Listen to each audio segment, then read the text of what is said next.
We're back. It seems like an eternity since the glory days.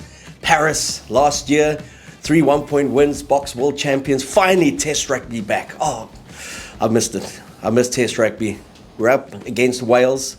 70,000 people at Twickenham was the double header. We have the iconic Scott Gibbs with us. Played the Springboks 6 times, won 2 out of 3 for the British and Irish Lions.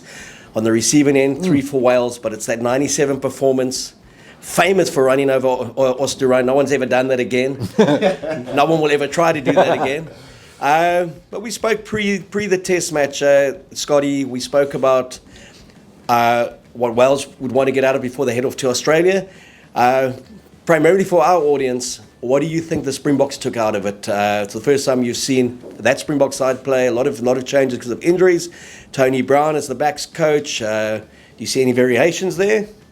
Well, I guess there was a few things to unpick, really, wasn't there? You know, from a South African perspective, could you see, was there an instant identification with Tony Brown's philosophy of how we're going to, you know, transform or create a new paradigm in South African attack, given the individual and inimitable brilliance with a lot of these new athletes coming in and out of the fold? So to answer that question, I didn't see too much, but the fact is I thought there was so much disconnect between Faf and Jordan Hendrickson from the outset. Maybe because they just didn't get enough reps during the kind of period that they had together in the minicamp. And also I was slightly kind of disappointed with, you know, Andre Esterhuizen's impact early in the game, especially when you see there's a little bit of dysfunction between 9 and 10 and the access and the cohesion between forwards and backs, that I thought he should have taken a couple of early settlers and provided a target or so. But that said, I you know, for me it was business as usual. You know, I predicted a blowout. It was a little sloppy at times. There was some indiscipline, but notably there were plenty of performances of note that, you know, caused encouragement. I thought Evan Roos, you know, was unlucky not to go over the white line for 2 tries. Edwill's, Van der Merwe's debut was pretty immaculate. You know, the list can go on. Zels, you've been a big Andre the Giant fan.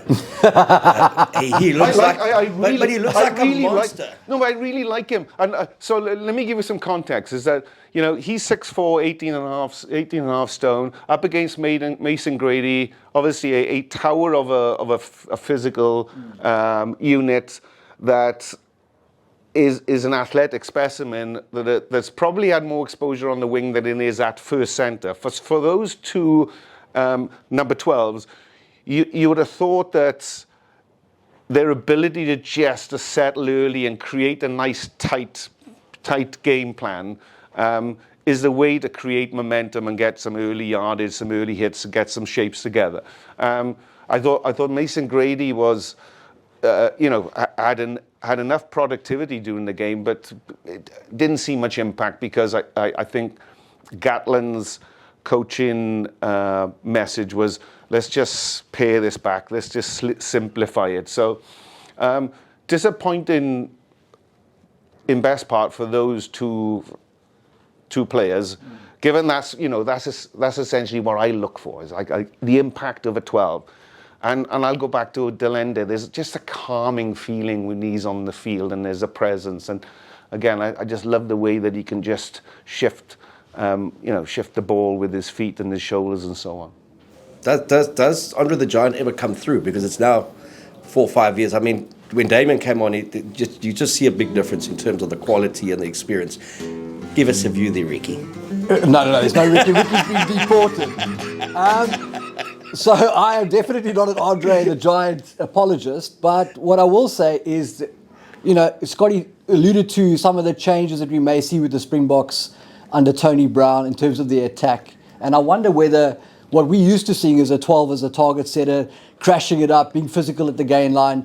The one thing I do remember Andre Esterhuizen doing was passing the ball, nice quick hands to send us away for the first try. So it may be that the role of the 12 may have been tweaked for this particular game under Tony Brown's system. Maybe he was told that he wasn't going to play such a pivotal role in it. Maybe he was just doing what he's been told. I don't know whether we can really judge Andre too harshly on this performance. Absolutely, yeah. You know, it's possible. But I will say when Dukes came on, it was a whole different ball game again. As usual, the boy gets the ball in no space, throws somebody around like they're 50 kilograms lighter, buys time for the rest of the pack to get him. He's just an immovable. But anyway, what I will say is that when you have a weapon like that, when you have a resource like that, 6'4", 18 stone, you can't wait until the 54th minute to have a positive touch. It's got to be early settling, getting into shape, and the production is front loaded rather than back ended. Yeah. Where I do see one or two glimmers of maybe Tony's influences that they try to shift the onus on the second centre in trying to isolate the outside centre to create that 15 5-metre opportunities where you can convert a 3-on-2 to a 2-on-1. And they did that in best part relatively easy for the first try, and certainly in the second half there were 3 or 4 instances on the left-hand side that I thought that's where the shift and the onus. And maybe that's from Andre's perspective was, you gotta be that kind of fan sometimes where you're trying to pull in defenders by just being a target, and it just goes either a face ball or goes beyond into the second pocket. If you look at the Island series, that's the big one now. In a fortnight's time, Loftus, Durban, they'll play Portugal after that. A lot of these players will get a run against Portugal. It was a hit out for those Japanese-based players who haven't played for a while. Some guys coming back from injury, notably Malcolm Marx. The biggest thing, he got through 40-plus minutes. But if you look at individuals who've played, URC, Afasi being the primary one for me, did he enhance his selection by performance? Or what areas does he still have to work on in terms of a 15? So I thought he was good under the high ball. And he did his job there quite well. He got high rankings. I see everyone rated him very highly. I was maybe not as euphoric about Fassi's performance. There were elements in that game where there was a stage in that game where the Boks looked like they thought they were going to win 80-0, and then they started throwing balls around. There was a loose ball at the back that Fassi tried to sling through his legs. And immediately I thought, this is the kind of thing that Rassie probably would not like to see. So Fassi had a good game. I'm not saying he didn't enhance his reputation there, but it still remains to be seen whether some of those guys in games where there's more parity around the collision, how they're going to perform under that pressure. I thought Jordan probably didn't do himself any favours in that game. He had some moments, but then also looked a little bit under pressure and lost at times. And then Sasha, as predicted, I thought had a great game when he came on. But if you look, and I think more and more it becomes clear when you get a guy like Willie Leroux, his experience, Damien Willemse as he came through in the World Cup. When you've got a proper 15 who's been around, who's got experience, he plays the back three, doesn't he? He plays for the right wing, he plays for the left winger, he comes in as a second receiver for the 10. So his game, a guy like Willie Leroux, you see, and especially in that semi-final of the URC against Leinster, you see this amazing collective from a 15, pulling his winners back, like positionally playing the game, where when I watched Fassi, it looked like an individual playing well, but he wasn't playing that collective back three. He wasn't a driver in the game. Yeah. You know, that the back three in the backfield is usually, it should be like a wave or like an umbrella where, they just have the vision, they are the eyes at the rear that give the communication to the 10 and whoever is that first or second receiver to play the territory, to identify where there's a 5, where there's a 4, where we need to shift. And I think, that's just inexperience or with Fassi, that he just hasn't had those big game, experiences under his belt, so that he can just feel the game a little bit better rather than being instinctive. Because instinct is one thing, and it's not a negative to not coach it. But the fact is, sometimes you do have to play what's in front of you. Is he more an international win option than a fullback option? I mean, he has such natural talent. Or is he going to be that player that potentially will be playing the lesser big games if the others are fit? I think he just needs to be in the right environment. Like, you look at JP Peterson when he first came on. He's the guy. Fassi reminds me of him in a way. Very raw when he first came on the scene. Obvious athletic ability, game-breaking ability. But I think what Fussy will benefit from is playing with Willie Leroux and Cheslin Colby. I think the more settled that team is, the better. For a guy like Fussy's development and growth. At the Sharks, they've had a lot of issues around who's playing 10, who's playing fullback. There's been disruption. I think the more time he gets in the seat there, I think the more comfortable he can be. One thing hasn't changed in the last 25 years is you're only as good as the players around you, you know? And that is all about communication. It's about intuition. It's about feeling and reading the body language. And that's only, you can only do that when you're in the seat. And you know, when these guys are there communicating, and that umbrella wave that I talk is just one cohesive backfield, attack and defensive, eyes of the team type of thing. Let's go back. I mean, you've played at the highest level, Scotty. You've played in World Cups, Lions Series. We've covered the sport for the best part of 30 years. Sometimes you just see a player and you just know, hang on a second, this kid has got something else. From the moment I saw Sasha play at school for Bishops at under 18, play for the SA under 20s, lead them, make his URC debut as a 20-year-old in the year that they won the thing, he just commands a calm and a presence when he gets on the field, and the way he reads the game. And then for him to be given a 52-meter kick straight up, bands it through the middle, basically looks at the coaching box, and Russ, he's hosing himself to say, there you go, my boy, that's what I expected you to do. Totally. And then just immediately getting involved in the next ruck, kicking it to the corner, kicking the conversion. So you missed out Llandovery College, by the way. Oh, really? Yeah. Apparently he played in Llandovery College. No way. So there's a little bit of Welsh influence there, whether he takes that. how did Gatton not get that logic? But I tell you where I'm going to struggle now. Two things: the pronunciation. You know, try saying Sasha Feinberg Mungomazello, you know, chewing a food pretzel. That's going to be impossible. So we're going to have to curtail him. So for now, Sasha, you know, I when that penalty was awarded, I was like 55 meters in Twickenham. That's a bit of a stretch. The thing is, he could have taken that from 70. It really, you know, and that just shows you there's a swagger about him. You know, whether you can make comparisons with Mbappe, there is speed, grace, elegance, understanding. Roger Fred, there is something about this kid now where it has to be harnessed though, and this is the big thing, Mark, is that, you know, too many players have been, have been a jack of all trades and a master of none. I'd like to understand what the South African psyche is about. Where is this player going to play? Because if he is just going to be this utility player that either starts or comes off the bench and it's a 10, 12, 15 and he's going to get lost in the ether, I'm afraid that that's not going to be the best use of this wonderful resources you have in this player. Look, really 10 for me is his position. 100%. 10 and he kicks and he controls the game. Brilliant. And he reminds me so much of a 22-year-old Dan Carter. He's not rushing things. You talk about that swagger, kicks them from everywhere. But some of the line kicks I've seen him do at URC level and under 21s, when he puts the ball on his foot, he knows where he wants it to go. He sees space. I remember last year he came in that URC game. I think it was Cardiff where the Stormers lost. He came on in the second half, wet conditions, and the first ball he got, he played the 4G surface.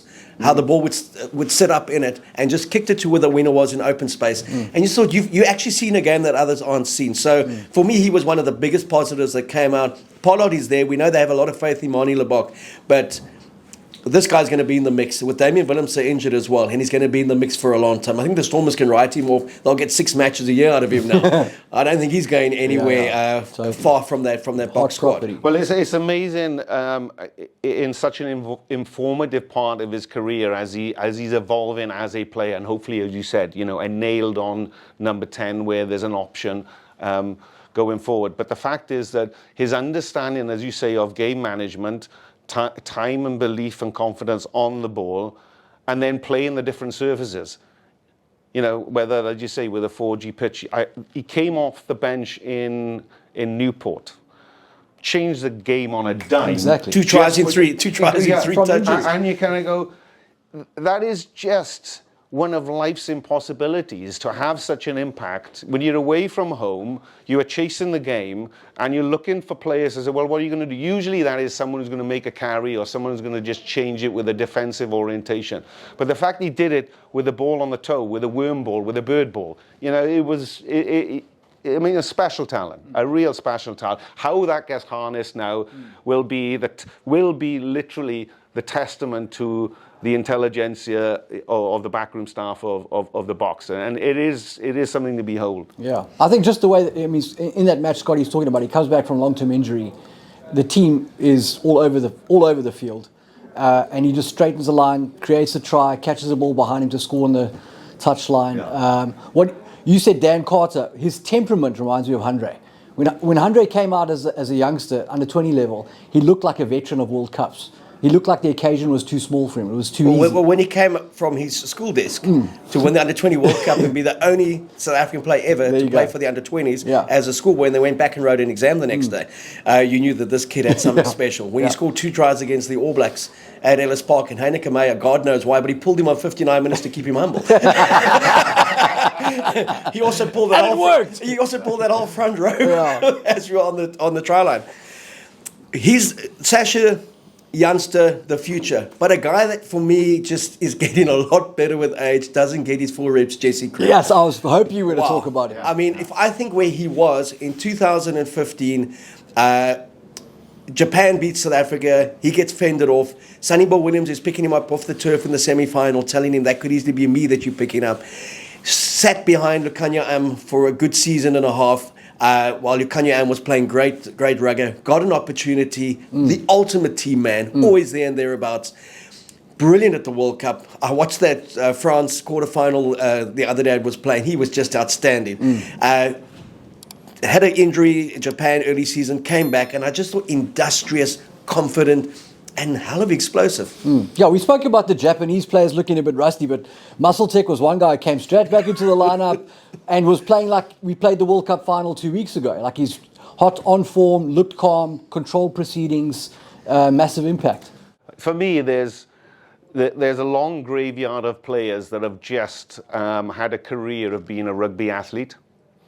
And I think Jesse Kriel was guilty in his early informative years of just being this phenomenal athlete, but lacked a little bit of rugby craft through experience and, again, playing in good systems and so on. And I think what we've seen over the last 18 months, 2 years, is an evolution. Whether that's been a conscious thing or it's just that he is feeling his way in the position, which is outside centre, which is a difficult position from a defensive perspective and also in his attacking prowess. So, but he has now started to put consistency ahead of potential. And that's always a great sign, isn't it? Look, and he started at 15. He was played against Argentina on the win in Durban. He had a mare. They lost under Heineke Meyer. But 13 was always his best position. But as you said, from a natural athlete of 15 who played on instinct, he had to hone his craft there. But I think the World Cup and them playing him, when Lukhanyo became available and they drafted him and they still played Jesse Kriel based on the moment, the occasion, the performance, he's just flown from there. If you look at the match as a whole, Rassie was beaming throughout the match, laughing. It looked like he was having a jolly old good time there. 41-13, lovely scoreline, no injuries, guys got hit-outs. What would he feel getting on the plane coming back? He's got a week now to prepare for the opener against Ireland at Loftus. Where do you think the mindset would be? Well, listen, I think you as a rugby director, you always got to look at what didn't go right, you know, and highlight some of the temperament issues. Like we said, you know, play in big moments. And whilst this was an exhibition game, essentially, the fact is that they were sloppy. There was some disconnect. So that's easily remedied just by reps and personnel, isn't it? So now that he understands everybody came through relatively health-free, they'll return, they'll go into their mini camp. Then he's going to triage what his best 23 looks like for that first game in Pretoria. And then it looks like, where do we get the balance? So of course, I think that with all of the pieces and all of the weapons they have, it is going to come down to selection. And what is the best fit from a back row balance perspective, from a 9, 10, 12, 13 axis perspective, what that back three looks like. You know, and it is all about who's available at this present time. Yeah. But I think there's enough encouragement and there's also enough in the background, the white noise, the bite about the losing streak against Australia, against Ireland, you know, last 3 games. So there's a lot at stake. Well, Zels, you and your team have put together a magnificent preview issue. It's the series the world wants, Ireland against South Africa. Interesting enough, these two teams have only played each other twice in the last 6 years. That was 1916 in Dublin, and it was the 13-8 match at the World Cup. They should be playing each other a lot. Ireland hasn't been here since 2016. It was such a bad series, I actually forgot we won it. Yeah. We won it 2-1. Some bloke let me know that you keep on saying 1-1, mate. Where were you for the third one? Well, obviously I was asleep. Sorry, Tuti, it's the one thing you got right. You beat Ireland in a series. It's going to be a fantastic series. We're going to chat about that over the next 2 weeks. Switching our attentions to the big one at Loftus. Incredible occasion. 50,000, just under 51,000 people there. 13-0 up. It looks like they're going to score 20. Wilco Low, it's not awarded. Glasgow hanging in there like someone who's just not going to go away. Scores 13-7. And then that last 40 minutes, just an incredible performance from, I'd say the Scots, but it's not all Scots. It's a South African coach, South African captain, who was very inspirational, Carl Steyn on the win. I've heard a lot of people say that the Bulls threw it away, the Bulls choked. I'm inclined to say that the Bulls got beaten by a very good side who stayed in the fight long enough to show their wares. Agreed. I think, and I said it after the game, I feel like Glasgow probably would have beaten Scotland on the day. The way they played, especially that second half, absolutely fantastic. There's an element to that backline of theirs that reminds me of the Lions circa 2017. They've got tackle breakers in that backline. And what that does, it puts the defense on roller skates because you're constantly trying to mop up for guys that are getting through half gaps, breaking half tackles. It just creates a lot of uncertainty. And the Bulls are a team that kind of play from ruck to ruck. They like the structure. They like getting set up for defense coming up.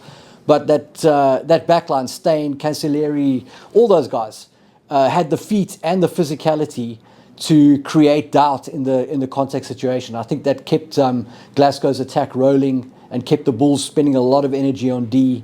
And I thought that the pack fronted up massive. And Villy's absence was very noticeable. I think that was noticeable just because of the directional play, and the fact is that at 13, as you said, possibly go into 20, was that enough for a buffer at halftime to provide the relevant confidence in the second half that we can make some adaptations? Sadly, that the message, if there was or not, they didn't pivot. They didn't adapt to the conditions. They stuck to their kind of one-dimensional carries. Conversely, Glasgow took a lot of information during that first half. Second half, the pivot, the speed, agility, and quickness of the players started to pick the outside shoulder and the inside shoulder. They moved the defense to their liking. And they're incredibly well conditioned. We saw they came back in the league game. It's 21 unanswered points, and the Bulls won 40-34. I think props to their strength and conditioning team for all the right reasons. They were away last week. The long travel. The 14th man, which is the altitude. They looked stronger. They looked more impactful. There was a lot of power and precision in what they did in the second half. And actually, that 50 to 60 minutes, they went through the gears. We don't normally see that. There's always a deterioration in overall conditioning when we get to that hour mark when it's played at altitude. But the fact is, wherever they found that, whether that's a mental thing, but I think the physiology, whatever the message was or whatever the conditioning has been, their periodization, peaking at the right moment, they accelerated that second half and deserved that win unreservedly. 13-7, the momentum is with Glasgow. Somehow the Bulls get a penalty. Hurston kicks it 16-7. They've fought so hard to just get 2 scores out. And Auric drops a kick-off with no one around him. Gives away the penalty. They kick to the corner, score 16-14. The game's gone from there. How much is that going to haunt a player like Auric? And I mean, that kick-off receipt has been a recurring issue with the Bulls. The second half, teams overhauling him has been a recurring issue. There's something systematically that needs to change there. I'm not so sure it's all on the players. I think something in that Bulls system needs to be tweaked to get them to their best ability. I think back about how the Bulls beat Leinster in the first go. Basically, Leinster didn't have an answer for Ulrich Lowe the first time they went up there. They just came around, same side, getting over the gain line, creating momentum. and were incredible in that game. Then when Leinster came to Loftus Versfeld for the semi-final, they didn't have an answer for Willie Leroux's cross kicks and kicks in behind when they moved across to cover the cross kicks. But on Saturday, there was no Willie Leroux, and the Glasgow had an answer for Ulrich, and that was it. Just too many dimensional players, like we said. In our preview, caveat: buyer beware. We are talking about a side that consistently has beaten defenders, and has had most post-contact meters. Again, double in the second half to the Bulls. So that just shows you how you can't rely on your strong fundamentals to carry you through a cup final. And maybe, there's probably data points from last week, and if you overlay them with this week's performance from a conditioning perspective, you'll see why. But the fact is, Glasgow consistently have been doing this in and out this season, and that's the reason why they top the charts with what is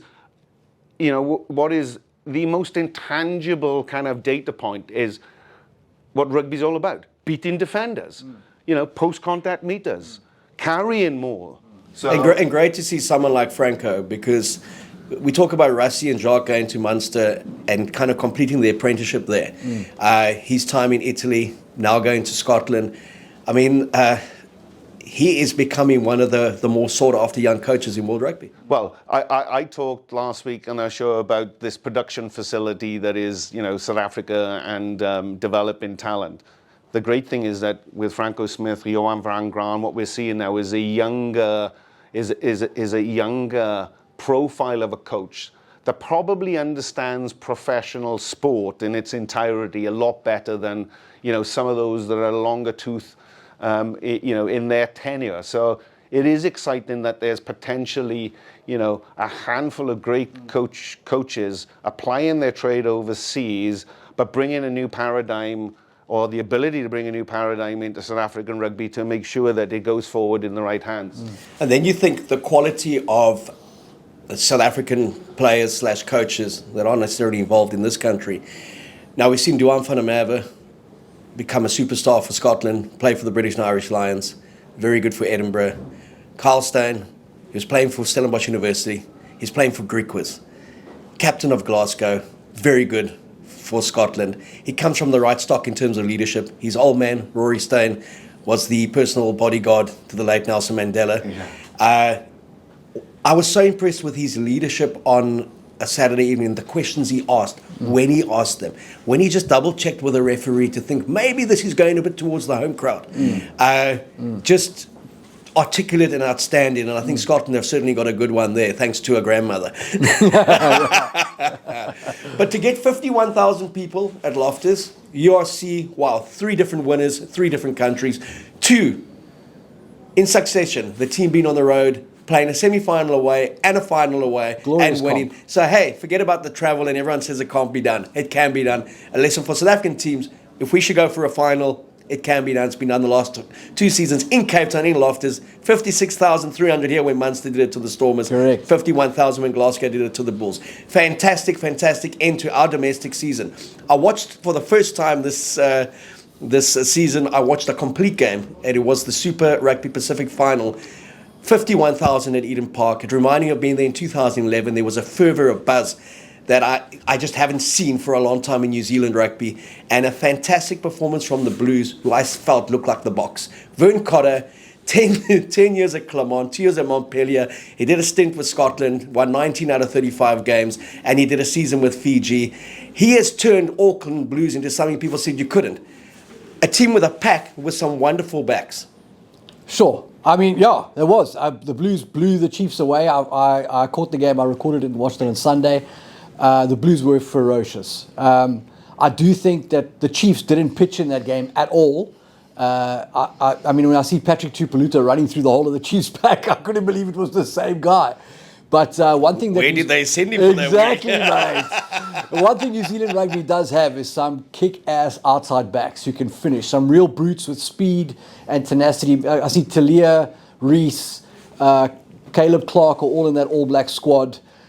They've got the backs. They could do the Glasgow. They've got all the units to make that happen, and now they just need to answer questions about some of their forwards. We're going to get to that All Black squad now, but for the romantic in me as well, I happened to be at Eden Park in 1996 when the Blues, John Alombe-inspired Blues, beat a Sharks team that had 14 Springboks in their run on 15. A fantastic team. Yeah. And they beat them 45-21 in the final. And this Thunderbolt thighs, Irani Clark, at centre, scored a wonderful try. And 28 years later, his boy, who looks like an identical twin, scored 3 in the final. Yeah. And it's really the first time you've seen an Auckland side play with that kind of authority. So I think in the Clark family, some really cool emotions on Saturday night.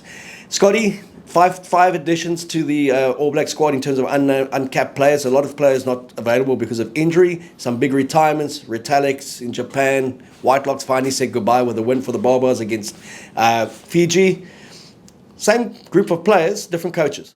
That's right. The squad announced, nothing jumps off the page really. I suppose the anticipation is Scott Robertson's thumbprint, and what does that look like? Because it is a lot more difficult coaching an international team when your time with the players is curtailed into like a 2-week mini camp, preparing for a tour, rather than having them day in, day out, where you understand their body language, you understand what makes them tick, their kind of, their own biorhythms and circadian rhythms, and how you can, you really knit that. So his first opportunity is obviously to gel. There's enough in that squad for obviously, for them to go on a good streak. But I guess the unknown is, and not the unknown, but it's just like, what are we going to see? Are we going to see a different All Black way methodology of play? Is it going to feel like a quasi Crusaders type plan? Is it going to be more of a hybrid? Do they return back to base fundamentals and use that inimitable power and skill that they have in various positions, i.e., RD number 8, strong back 3 from a carrying perspective? I think there's very little very little creativity, and has been their bête noire in New Zealand rugby for a long time in the midfield. Really is, You can go back. There's been a litany of players from the Joe Stanleys all the way through Manos. I think that is something that he has to contend with. It is what it is. So there's an onus on obviously directional play with the half-back pairing and the eyes at the back to see what type of new shift this All Black side is going to look like. Yeah, and immediately go to Crusader Scott Barrett, his captain. A familiarity in some of the players he's picked. George Bell, the Crusaders hooker that he's brought in, even though he's quite down on the pecking order. But the Blues hooker, former Kane, Ricky Teali. Yeah, what's my Mexican cousin. Riccatelli, yeah. I thought he played quite well as well. I think he was a surprise omission. Yeah. But they look a bit light on hooker, a bit light on lock in terms of depth. But lots of good young loose forwards there. Totally. This Cortez, the Stromoff's not bad. Yeah. And Roygaard is injured. Yeah. And then the outside backs. And nice to see Severy's back. Yes. And you've got, Mark Tillier is just a great player. And then you've got Caleb Roth and the others just fighting out for one position. So they're a bit like us. They're very blessed there. Yeah. They just don't wear the scrum caps. Yeah, exactly. Look, I can't answer some of the questions that Scott raised now. I didn't understand any of the French. But what I will say is that the All Blacks will be better than they were under Fozzie. Oh, yes. Yeah. But there is a anticipation that they have to be, okay? Because they've been waiting for 7 years to give this guy the job. Yeah. Somehow Fozzie nearly poxed it, but for a kick. A missed kick from Mahunga, and Jordy Brady maybe holding a World Cup now and be called a sir. But thank God he didn't, because he certainly didn't deserve it. Neither did that squad in terms of where they had come over the 4 years. Yeah. But there's this hype and this expectation, and Robertson keeps on saying, we have picked a player who we believe can play a certain type of rugby. There you go. Which means it's not the one they were playing at the World Cup or previous to that. So interesting, though, that most of the pool is that went to the World Cup. So it's also showing where they do believe, regardless of the coach, they do believe those are the best players. Maybe just weren't coached well. Yeah, no, I think, I agree with that. I look at the makeup of that squad and I just wonder about some of the changes that Razor might make, how many Barretts we might get in that starting lineup, and whether one of them is 6'5" and sitting at fullback again, and what that means for the way that they can play.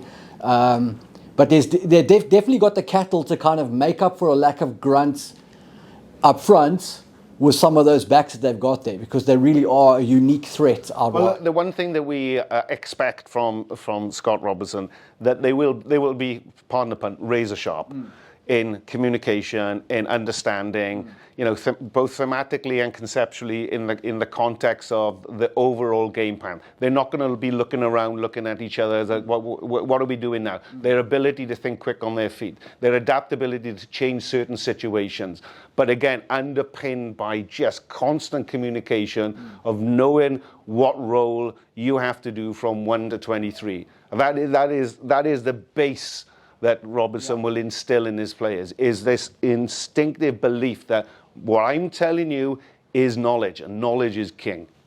All right, so it all starts not this weekend, next weekend. It's England against the All Blacks, it's Wales against Australia, it's France in Argentina, and it's Ireland in South Africa. It's World Cup kind of matchups. It's going to be fantastic. We're going to talk lots of rugby throughout of July. Later this week, we're going to talk about that opening test, Boks against Ireland, and focus primarily. We know what the Ireland team's going to look like. It's Leinster. So we're going to look at who we would pick, knowing who's available. They should announce their squads a bit later this week. But Scotty, as always, wonderful to have you here. Zels, nice to have you back. And Ricky, we've checked on his immigration status. He will be back at some time this year.